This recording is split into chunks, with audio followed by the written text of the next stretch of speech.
Halftime TV viewers and subscribers. Today we're going to provide you with our predicted 11 for Jamaica's game against Panama. Now, for a bit of context, or for those who haven't been tuned into the Gold Cup so far, Jamaica goes into this final game of the 2025 Gold Cup group stages on 3 points. They've lost their first game against Guatemala, they won their second game against Guadeloupe, and now the final game of the group stage is against Panama. Panama, who currently sit on 6 points and may very well need just a draw to advance through to the next round.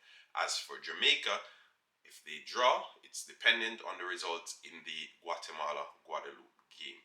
So, quite frankly, if Jamaica's fate is to be decided by the Jamaican national team, they will need to beat this Panama team, and they'll need to ensure that they get some goals on the board. And also, hoping that Guatemala loses to Guadeloupe. So there's a lot of what ifs happening today, and basically everything is still in the balance because Panama could still miss out on a place in the second round, and right now Panama is on 6 points. So it's one of the more interesting groups at the 2025 Gold Cup, and I think it will make for good content and also for good viewing later on today when both teams march out onto the pitch. So let's get to it. Where do we begin?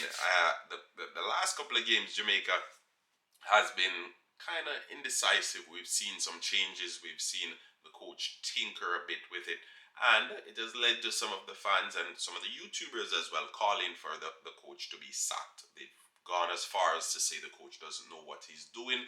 He's clueless. He doesn't have any idea of what the tactics are that he wants the team to be playing, and so forth and so on.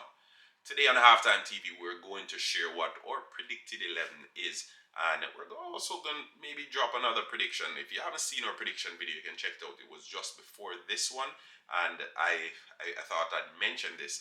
In match day 1, there was 1 draw. In match day 2, there were 2 draws. And in match day 3 so far, we've had 3 draws. So Jamaica going into this one, our prediction at Halftime TV was that the game was going to be a 1-1 draw. We've already have 3 draws, and if this little trend that's going on is to be broken, Jamaica will we'll hope Jamaica gets a win. But if Jamaica gets a draw, the trend would have been broken. So it would have been four draws in match day 1, but match day 3, sorry. So, all right, let's get to it. So in goal for Jamaica, we have Andre Blake. I think it's a given for the back 4. I think it will remain the same for this game. Dexter Lembikisa on the right. On the left, Amari Bell, Richard King, and Ethan Pinnock, the centre-back pairing. I think Joel Latibo there, he will retain his place in that number 6 position. Not the fastest, and I think if the coach decides to go with him, which I think that may very well be the case today, I think he'll be outrun in that midfield because the Panamanian midfielders, they're really good on the ball. They're very technical players, and I think Jamaica will struggle to get a grasp in that midfield portion of the pitch. We've struggled in previous games. We've struggled in previous years, and in the last couple of months, we had Isaac Hayden come in. It seemed as if we had gained somewhat a stable or some semblance of stability in that number 6 position, but then Isaac Hayden, for whatever reason, had to leave the Jamaican team at the Gold Cup, and as such we're back to, well, first it was Damien Lowe, now we have Joel Latibodier. So I think Latibodier will start there. Karai Anderson came on in the previous game. He was rash. I gave him, I think, a 6 rating, and some of the folks in the comment section were saying, no, like you were too generous. But I don't think he is the solution. I think Latibodier is more of a calmer head, and if we want to if we want to have 11 players on the pitch going into the second half, he may very well be that person who will be starting in that position. As I said, he's not the most natural number 6. He can play in the position, and I think the coach is using him there, and he will use him there in the game against Panama later on today. Now, I think this part of the pitch now, because we spoke about the defensive half of the pitch, let's speak about the attacking half now, because I think this is where the Jamaican team has struggled. We've only scored 2 goals so far at the Gold Cup over 180 minutes, and those two goals came across maybe a 10-15 minute stint in that game against Guadeloupe. We struggled in the second half against Guadeloupe, and we're hoping. Well, Leon Bailey came out and he spoke about it, so we are hoping going into this one we can realize that that second half against Guadeloupe was not it, and against a Panama team that's way better than the Guadeloupe team, we will need to be better. Okay, so the attacking phase, where definitely Leon Bailey gets a start again. I think on the back of the first half that he had against Guadeloupe, we have to put him there automatically. Demari Gray, he was substituted just about halftime in that game against Guadeloupe. I'm not sure if there was an injury or it was a tactical change, but assuming he's fit, I'm going to put him back in the starting 11, probably in the number 10 position again.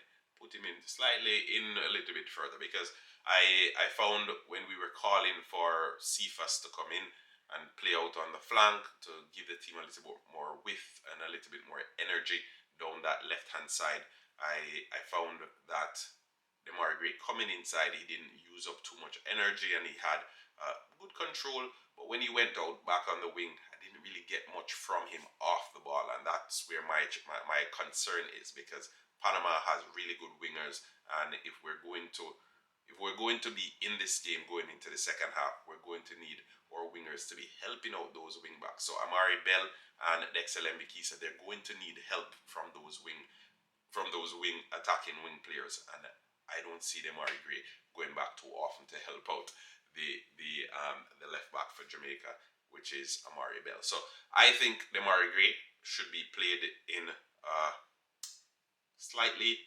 more on the inside, closer to the number 10 position. On the left hand side, and listen for this one, I'm going to go for Tyrese Campbell. Starting in this game. I think he deserves an opportunity. We've given Ronaldo Cephas multiple opportunities, especially in that last game. He had us tearing out our hair, pun intended. And I found that, I don't know, I think he may very well need to be coming from the bench, because we've started him. He got 45 minutes in the last game, 45, like a full half of football, and he still didn't give us anything. So maybe he is a cameo type of player, 10-15 minutes thereabout. So I am going to go for Tyrese Campbell starting on that left hand side.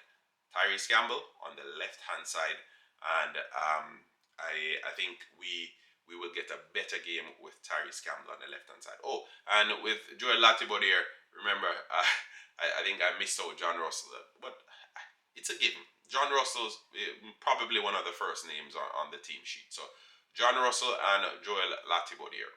Those are the midfielders that I'm going to go with. Those are the midfield two. John Russell, Joel Latibodier. John Russell, a midfielder that scores.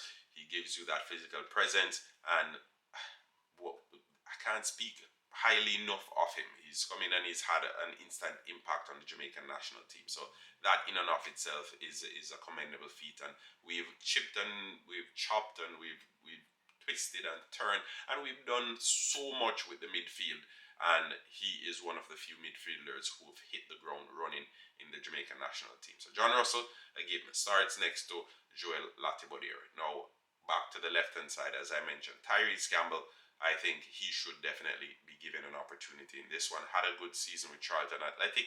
Remember, there are a couple of players on the Jamaican team that plays for Charlton Athletic as well. Kaheem Dixon, notable mention, big player for the Jamaican team. So big up Kaheem Dixon as always. I don't think he'll start this one.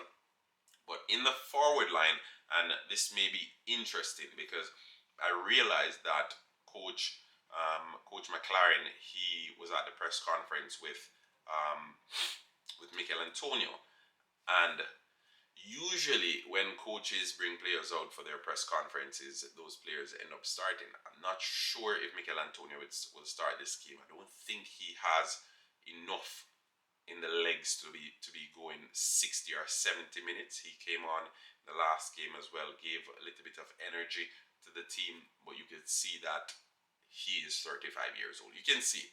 Okay, so I'm going to go with Warner Brown starting again. Hasn't scored at the Gold Cup so far, but I think he's a given. He had some good runs, some good hold up plays during the last game, assisted Leon Bailey, as I had alluded to in a couple of videos before this one.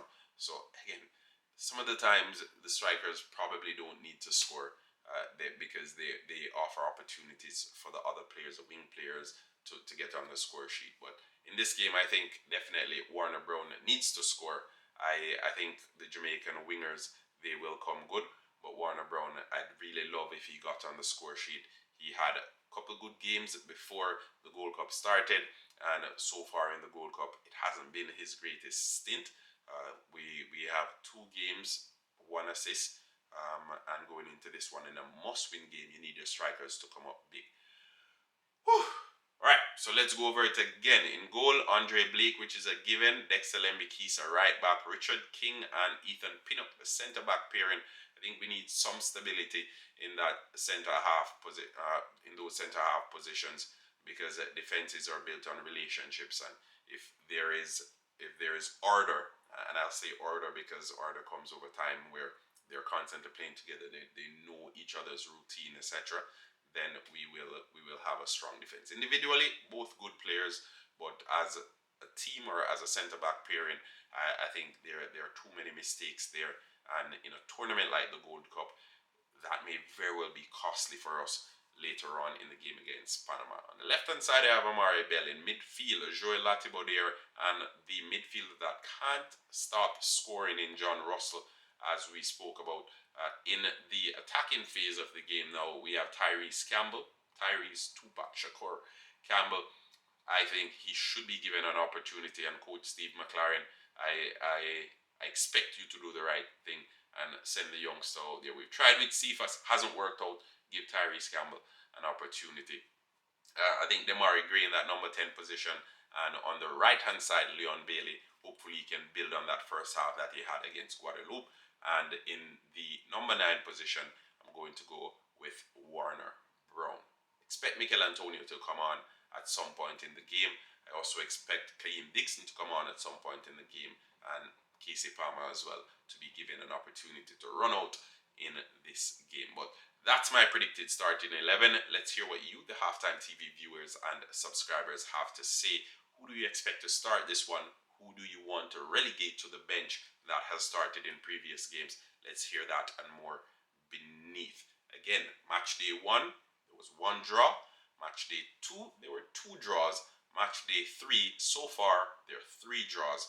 Will Jamaica break that hoodoo with a draw to make it 4 draws in match day 3? Or will Jamaica win their game to ensure that that piece of information or trend stays relevant? Anyway, Halftime TV here signing out and saying have a wonderful day, viewers and subscribers, and we may very well be doing the watch along, so stay tuned for that. Peace out.